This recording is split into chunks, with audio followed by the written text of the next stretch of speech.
Nanatiling bihag si Mickey, mahigpit na nakagapos ng strategic class magic na Doran Fesson at pinipigilan ng isang SSSR grade cursed collar.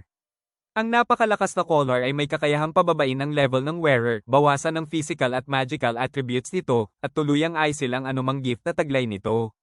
Hindi rin kayang alisin ni Mickey ang collar ng mag-isa dahil kailangan nito ng tulong mula sa iba. Dahil dito, wala siyang sapat na kapangyarihan para makawala sa kanyang thorny restraints at anumang pagtatangkang makatakas mula sa abyss ay halos imposible. Habang papalapit si Lord Light, agad siyang sinalubong ni May at nag-report tungkol sa naging kilos ng kanilang bihag habang wala siya. "Malord, habang wala kayo, wala namang ginawa si Mickey na kainahinala. Pero halos buong oras, kinausap niya kami." Bahagyang nagpos si May nang maalala ang mga sinabi ni Mickey. "Ano ang pinag-usapan ninyo?" Nag-alangan si May bago maingat na sumagot. Karamihan ng sinasabi niya tungkol kay Suzo. At hindi maganda ang ilan sa mga bagay na sinabi niya. Medyo mahirap pakinggan. Nag-aalala siyang tumingin kay Light. "Siguro mas mabuti kung huwag mo na siyang direktang tanungin, Malord." Humakbang pasulong si Light. Kalmado siyang ngumiti kay May upang bigyan ito ng reassurance. "Ayos lang ako. Huwag kang mag-alala." Ipinaliwanag ni Light na kahit gaano man kabigla o ka-uncomfortable ang mga sinasabi ni Mickey, mahalaga pa rin ang impormasyong taglay nito. Kahit gaano man ka-weird o nakakagulat ang mga sinasabi niya, may mahalagang impormasyon pa rin siyang hawak. Bahagya siyang ngumiti kay May. "Salamat sa pag-aalala mo." Bahagyang yumuko si May bilang paghingi ng tawad. "Paumanhin, Malord. Napasobra lang ang pag-aalala ko." Pagkatapos, ibinaling ni Light ang kanyang atensyon kay Ellie. "Ellie, hindi mo pa binabasa ang memories ni Mickey, tama?" Tumango si Ellie. "Opo, hindi pa po." Ipinaliwanag niya na hindi pa nila alam ang eksaktong detalye ng oath na isinumpa ni Mickey sa Oath B na nakatato sa kanyang kanang pisngi. Dahil dito, hindi niya pa ito hinahawakan at wala rin siyang planong gawin yon. Ipinaliwanag ni Ellie ang tunay na katangian ng Oath B. Sa unang tingin, mukha lamang itong isang mahina at ordinaryong B-monster, pero ang totoo, mas malapit ito sa isang magical construct. Ang Oath B ay hindi simpleng monster. Isa itong uri ng magical construct. May kakayahan itong maglagay ng binding vow sa isang partikular na bahagi ng katawan ng target. Halimbawa, maaaring itatak ang isang utos tulad ng "Thou shall not kill." Kapag tinanggap na ng target ang oath, magiging binding ito. At kapag nilabag niya ang anumang kondisyon ng sumpa, ang kaparusahan ay instant death. Dahil hindi nila alam ang eksaktong terms na nakatatak sa katawan ni Mickey, nagbabala si Ellie na hindi nila ito maaaring galawin ng basta-basta. Hanggat hindi natin alam ang exact conditions ng oath niya, kailangan nating maging maingat. Hindi natin siya pwedeng basta hawakan o saktan. Agad na naunawaan ni Light ang punto. Ibig sabihin, kung may kondisyon sa oath niya na gaya ng "mamamatay ako kapag sinubukan nila akong pahirapan para makakuha ng impormasyon." Saglit siyang tumingin kay Mickey. Kapag gumamit tayo ng ordinaryong torture para ma-interrogate siya, automatic na magti-trigger ang curse at mamamatay siya agad. Napagtanto niya na kailangang humanap sila ng ibang paraan para makuha ang impormasyon mula kay Mickey nang hindi nalalagay sa panganib ang buhay nito. Kinumpirma ni Ellie ang hinala ni Light, kaya agad itong nagtanong kung kaya ba niyang alisin ang oath o malaman ang eksaktong nilalaman nito. Humingi ng paumanhin si Ellie at ipinaliwanag na dahil gumagamit si Mickey ng isang unique magical construct, imposible para sa kanya na alisin ang Oath B o basahin ang nilalaman ng vow. Doon napagtanto ni Light ang seryosong problema nila. Hindi pwedeng pilitin si Mickey para makakuha ng impormasyon, maging physical torture man o pagtatangkang pakialaman ng kanyang memories. Narinig ni Mickey ang kanilang usapan at masayang sumingit. Bingo! Kumislap ang playful na ngiti sa kanyang mukha habang tila natutuwa siyang nasa kanya ang advantage kahit nakagapos siya. Itinaas pa niya ang isang daliri, sabay deklarang siya ang may hawak ng sitwasyon. Ipinaliwanag ni Mickey ang kanyang mga kondisyon. Kung gusto ni Light na sabihin niya ang lahat ng kanyang nalalaman, kailangan muna nitong pumayag sa kanyang mga hinihingi. Garantisadong kaligtasan, kumpletong room and board, at pinagdikit ni Mickey ang kanyang mga kamay para bumuo ng parang heart-shape, sabay masayang inilabas ang kanyang huling kahilingan. At ang huli, gusto kong payagan ninyo akong makapagpakasal kay Suzo. Natigilan ang buong grupo sa sobrang absurd ng kanyang request. Napangiwi sa horror si Suzo habang napahawak sa noo si May at napabuntong hininga. Samantala, tulala lang si Ellie, hindi alam kung paano reresponde sa kakaibang eksena. Habang pinagmamasdan ng sobrang excitement ni Mickey, naalala ni Light ang unang pagkakataon na narinig niya ang dahilan nito sa pagtalikod sa kalaban. Noon, inakala niyang nagbibiro lang si Mickey. Pero ngayon, malinaw nang napagtanto ni Light na seryoso pala talaga siya. Malamig ngunit kalmadong hinarap ni Light ang mga kondisyon ni Mickey. Maaari kong garantiyahan ang kaligtasan mo at bigyan ka ng maayos na matutuluyan at pagkain. Pero tungkol kay Suzu, hindi ako papayag. Nadismaya si Mickey at nagreklamo. Bakit naman? Dahil lang sa maliit na kahilingan na yon, ayaw mo nang makuha ang buong cooperation ko? Itinaas niya ang kanyang kilay bago idinagdag ang isang mas absurd na mungkahi. Ikaw naman ang superior ni Suzu, di ba? Utusan mo na lang siyang pakasalan ako. Mariing tinanggihan ni Light ang ideya. Aminado siyang susundin siya ni Suzu kung uutusan niya itong pakasalan si Mickey, pero malinaw para sa kanya na hindi iyon ang tunay na gusto ni Suzu. Tumingin si Light sa kanyang mga kasama at matatag na sinabi na para sa kanya, hindi lang sila simpleng subordinate o maids. Mas mahalaga sila kaysa roon, pamilya niya sila. Mariing tinanggihan ni Light ang mungkahi ni Mickey. Hindi. Ang mga tauhan ko ay mahalaga sa akin.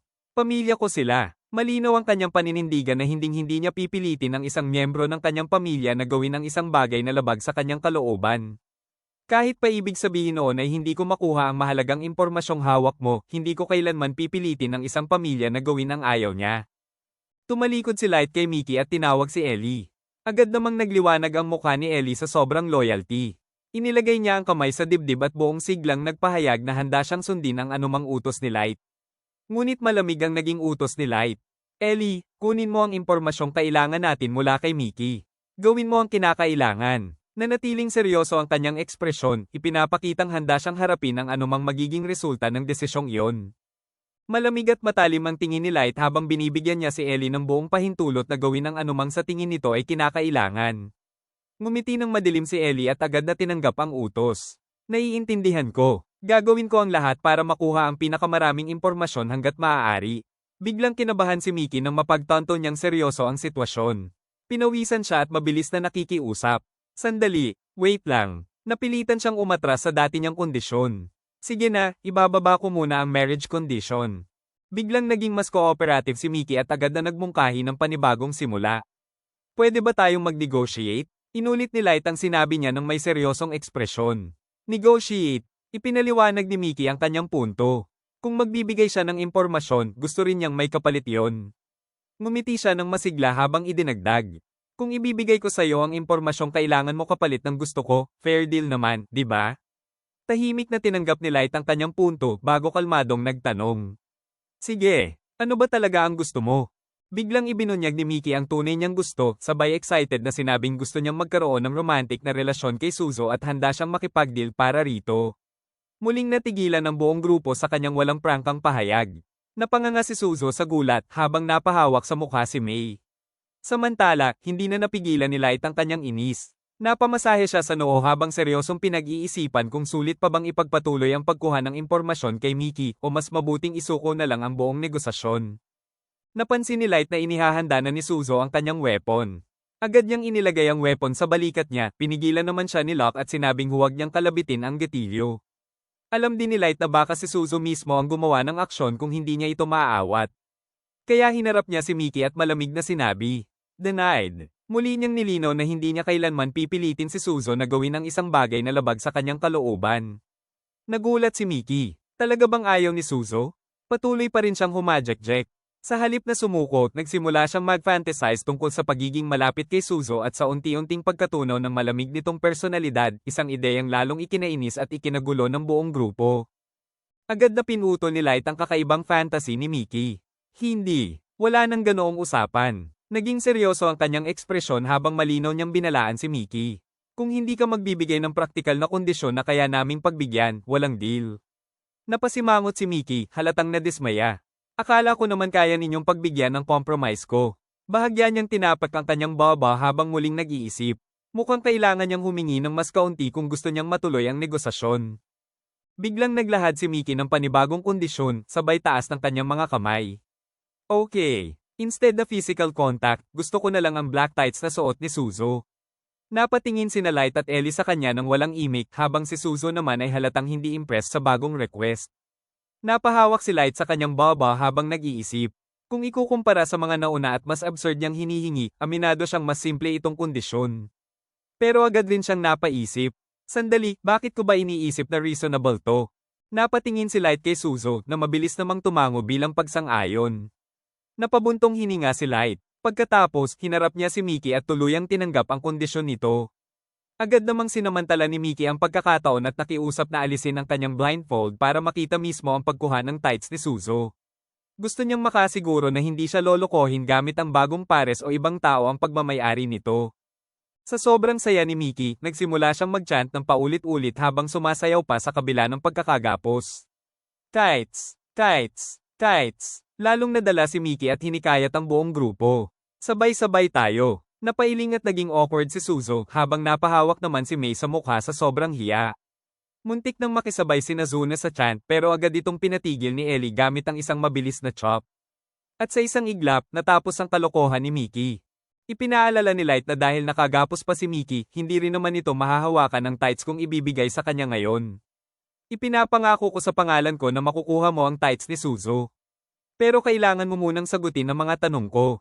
Sa huli, pumayag si Mickey at nangakong sisigat ng maayos. Pero agad niyang nilinaw ang isang kondisyon. Isang sagot lang ang kapalit ng tights na iyon. Kung gusto mo pa ng ibang impormasyon, kailangan mo ulit akong bigyan ng kapalit. Tinanggap ni Light ang terms niya. Sige, magsisimula tayo sa isang tanong.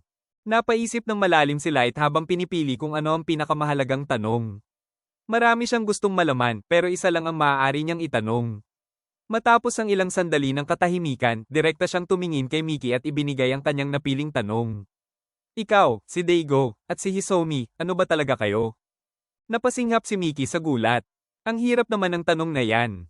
Sandali siyang natahimik bago tuluyang sumagot. Kinumpirma niya na tama ang dating hinala ni Light, siya, si Daigo, at si Hisomi ay pawang mga master. Pero hindi kumbinsido si Light. Hindi naman talaga nito sinasagot kung ano kayo. Napabuntong hininga si Mickey, halatang pressure na sa hirap ng tanong. Hay, ang hassle naman ito. Ipinaliwanag pa ni Mickey ang tunay na pagkakakilanlan ng mga master. Ayon sa kanya, ang masters ay mga special souls na nilikha ng Almighty Sea, ngunit hindi tulad ng ordinaryong reincarnation, dala pa rin nila ang mga alaala mula sa kanilang mga nakaraang buhay. Sa madaling salita, bagong katawan man ang mayroon sila, dala pa rin nila ang memories at experiences ng kanilang nakaraang buhay.